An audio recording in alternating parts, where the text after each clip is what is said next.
नमस्कार, आप देख रहे हैं द फॉलोअप और आपके साथ हम हैं नकीब जी। आज गोड्डा में जो है कि कांग्रेस द्वारा संविधान बचाओ महारैली का आयोजन किया गया था और कार्यक्रम को संबोधित करने के लिए तमाम जो इंडिया गठबंधन के दिग्गज नेता है, तमाम जो कांग्रेस के नेता मंत्री है, जो कांग्रेस के जो प्रदेश अध्यक्ष है, उनके साथ साथ कई विधायक जो है कांग्रेस के संविधान बचाओ महारैली में शामिल हुए। इस वक्त हमारे साथ बातचीत करने के लिए रांची के कांके से विधायक सुरेश बैठा जी है। सुरेश जी, क्या कुछ कहिएगा? आप लोग लगातार जो है कि राज्य से लेकर विधानसभाओं तक में आप लोग अलग अलग जिलाओं में आप लोग लगातार संविधान बचाओ रैली निकाल रहे हैं और इसमें बड़े बड़े दिग्गज शामिल हो रहे हैं और एक ही नारा दे रहे हैं कि संविधान बचाने को लेकर नारा दे रहे हैं कि हम लोग संविधान के रक्षक हैं, हम लोग संविधान बचाना चाह रहे हैं। तो कहाँ लगता है सुरेश जी कि किस तरीके से, जिस तरीके से आप लोग लगातार रैलियाँ कर रहे हैं जगह जगह पर, तो कहाँ लगता है कि आप लोग को संविधान में खतरा है और किन से खतरा है? देखिए, हमारे राष्ट्रीय नेता राहुल गांधी जी संकल्पित व्यक्ति हैं। राष्ट्रीय अध्यक्ष मल्लिकार्जुन खड़गे जी जो उन्होंने बातें कही हैं कि आज संविधान खतरे में है, निश्चित रूप से खतरे में है।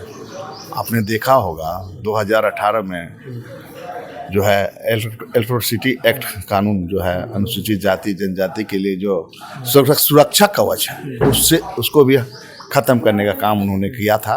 लेकिन इन सारी बातों को हम लोगों ने पूरे लोकतांत्रिक तरीके से पूरे हिंदुस्तान के लोगों ने इसका विरोध किया, भारत बंद बुलाया। इसका असर हुआ कि उसको वापस लेना पड़ा। उसी तरह 2013 का जो भूमि अधिग्रहण बिल, जो किसान के हित में ये कानून लाई गई थी कि अगर आप 80% तक किसानों को आप संतुष्ट नहीं करेंगे, जब तक संतुष्ट नहीं करेंगे तब तक उसका ज़मीन को आप नहीं ले सकते हैं। अगर आप ज़मीन लेते भी हैं और अगर आप 5 साल तक उस ज़मीन का कोई यूटिलाइज नहीं करते तो ज़मीन उस कानून के तहत वापस हो जाएगा। इस तरह का जनहित में माननीय यूपीए सरकार ने लाई थी। उसको भी बैकडोर से अध्यादेश लाकर जमीन भू अधिग्रहण बिल को ख़त्म करने का काम किया था और जिसका विरोध पूरा कांग्रेस पार्टी ने यूपीए के सारा तमाम साथियों ने किया और उसको उसको बैक होना पड़ा। तो ये जान सकते हैं कि इसकी मंशा क्या है। आप भी देखे होंगे वक्फ बोर्ड संशोधन बिल लाया, तो जो ट्रस्ट है, ट्रस्ट में निहित है, संविधान में शक्तियाँ दी गई है, ट्रस्ट को भी दी गई है। चाहे दलित समाज की बात हो, तो आदिवासी समाज की बात हो, चाहे आपका बुद्धिज्म का हो, चाहे जैनिज्म का हो, चाहे ईसाई का है, ये जो अपना संस्थाएं चला रही है उस पर भी कुठाराघात किया जा रहा है। इसलिए हम लोगों ने इस तरह का एहसास हुआ और महसूस भी कराया कि संविधान के साथ छेड़छाड़ हो रहा है, हम लोग इसको बर्दाश्त नहीं कर रहे हैं। इसलिए हम लोग एक एजेंडा के तहत पूरे हिंदुस्तान में, पूरे स्टेट में हम लोग इसको चला रहे हैं। गोड्डा पहुंचे थे, किस तरीके का आप माहौल देख पाए संविधान बचाओ महारैली को लेकर? क्या लगा, क्या अंदाजा लगा? बहुत उत्साह है। जब रैलियाँ चल रही थी तो मैं भी गाड़ी में था, जो देख रहा था, मैं भी पैदल चल रहा था, देख रहे थे कि वैसे लोग जो दलित है, पिछड़ी है, आदिवासी है, जो वंचित है, वैसे लोगों को लोग शामिल हुए हैं अपने हक और अधिकार के लिए। तो निश्चित रूप से जो हमारा राहुल गांधी जी का मूल मंत्र है, एसटी एससी ओबीसी माइनॉरिटी का, जितना आबादी, जिसकी जितनी आबादी उसकी उतनी हिस्सेदारी, ये हमारा कार्यक्रम चल रहा है। और उन्होंने कहा कि जातीय जनगणना कराएंगे, तो उन्हें कराना पड़ा। विधानसभा में, लोकसभा में उन्होंने खुलेआम बोला राहुल गांधी जी ने कि आपको जाति जनगणना कराना होगा, अगर आप नहीं कराएंगे तो हम कराएंगे।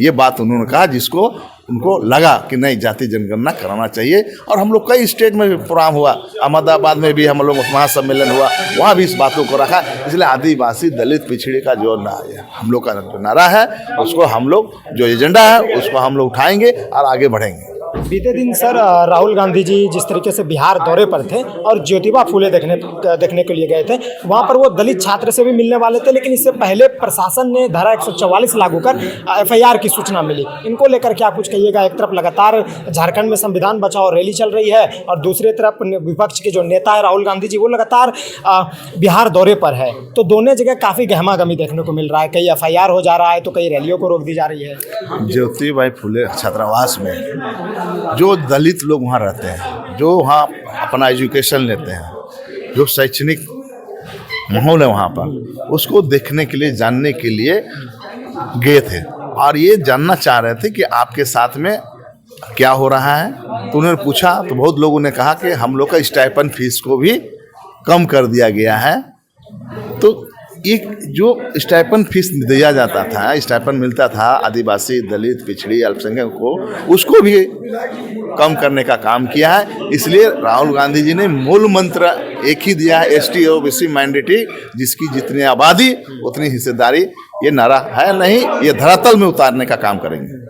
जहां 27 वर्षों के सफर में 17,000 से भी अधिक छात्रों ने डॉक्टर एवं इंजीनियर बनकर भरे सफलता की ऊंची उड़ान, जहां साधारण छात्र भी झारखंड टॉपर्स बनकर बना रहे इतिहास। दूरदर्शी शिक्षाविद श्री विपिन सिंह के मार्गदर्शन में मेडिकल एवं इंजीनियरिंग के लाखों छात्रों के लिए आशा की किरण के रूप में गोल, Nations leading institute.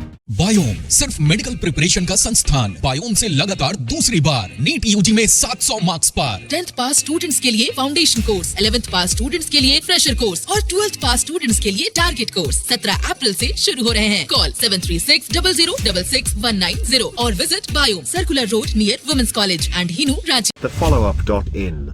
Like, share and subscribe. www.thefollowup.in